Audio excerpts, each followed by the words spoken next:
Hello, my name is Bill Haley, and this is for Haley 2024, the Movement's Government Reform Ideas. Now, this video is going to be specifically on education, and more specifically on the rating system regarding education.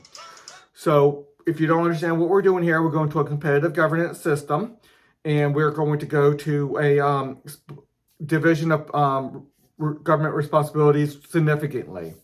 So, what first thing we do is split all government power into 30 sectors with distinct leadership per power, not just a department, but every legislative body is going to be different for each of the 30 sectors. Every executive body will be different for each of the sectors of the economy.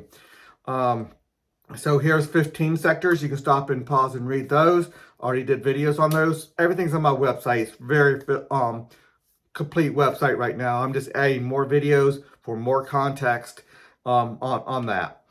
Okay, then right now we're doing education, sector 22. So I've already done the first 20. It's June of 2022 right now. Hopefully by the end of June, I'll have all 30 of these done and start putting those into my website as well. But the website is very complete right now. I'm just adding more context. So what does the education sector do? So I like to call this competitive school boards. Now, you can go to a total libertarian school board where the school board is just a very slight oversight, and you have all private schools or homeschool, and their tax is only maybe 10, 15, 20 bucks a year. And that's just to give a little bit of oversight. And the schools do what they're supposed to be doing. But to be able to do that, or you can have a regular school board where it's all inclusive. You pay into your school board. You pay long-term taxes into your school board, long-term loans, however you want to work out the finances, and every regulatory body can do that.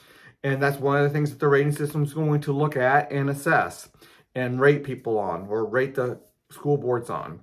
So every school board is going to be significantly different, and all the rating agencies are going to look at that differently. So let's keep on looking at that real quick. Here's the structure of government.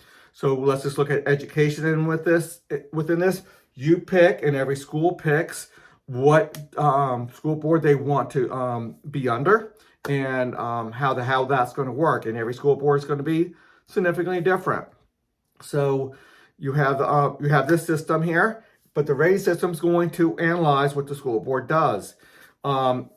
Are they funding enough? Do the teachers have enough education? Are they doing a good enough job? Are the students getting the reading and writing and arithmetic properly? Are they dealing with CRT and sex ed and all this stuff properly? Now, I say properly because every rating agency is going to rate them different. All this school boards are going to have significantly different policies, from the more conservative to the more liberal to the more libertarian-minded people. They're going to have significant, like 12 different school boards, all handling that stuff in a different way. And the rating systems can rate them. Now, if the standards get too low and they're not learning their academics, and that's when they can step in and say, hey, your standards on academic learning for these kids are too low. Now, there's a full system. The rating system is going to be on educational neglect loss, and that's going to be per child, not necessarily per school board, unless it gets up to a level that school board is just flat out not achieving anything they're just supposed to be doing. You're getting 90% of the children through that school board failing to meet certain benchmarks. So in society, through the social contract, we want all the children to be educated up to certain benchmarks. And there's going to be leeway. There's going to be a window. We want to do this properly. But the rating system is going to be in charge of assessing each individual child, each individual student, and making sure they're not dropping too far below, and so they can get to the age of 18 and be a productive member of society. So that's a big subject, and education laws are going to be there. So, and the rating system is going to take care of that. So they assess all the different controversial issues with the school boards and the regular issues with the school boards. Are they dealing with sports correctly, music correctly? Are they dealing with proper history versus improper history? And that's a huge subject that people will have a debate on. Now, most of this is going to be on a rating system. They rate each school board on those issues. So there's a lot to discuss there. Anyway, I'm going to go through a couple of these slides real quick. Here's the rating agencies. You can read through that, and it's important, but I'm not going to do it right now. It's supposed to be a 5 to 6 minute video, and we're already over 5 minutes now.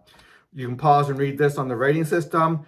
They will take care of low integrity issues, dealing with fraud, abuse, self-dealing, and the like. Most of the legislation will be on the other side, on the governing side, like it should, but it's important to understand that. But the rating system is going to be on child education neglect laws, and that's also going to be mirrored or paired up with the family law. I already discussed that in another video, but the family law is going to be important on that. So I don't want to overstep the education neglect laws coming out of the family law sector as well. But these will work together. And I'm not sure exactly how they're going to work together, but between the two of those, we need to have education neglect laws because we separate the powers, and the parent sector board will ultimately discuss how that's going to work. And most likely they're going to have a coming together on education neglect laws between the family law and the education system and the education sectors and the rating systems.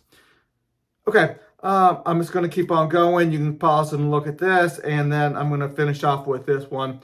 Look at my website. It's already very complete, but I'm just going to keep on adding context. It's currently the June of 2022. Until the next video.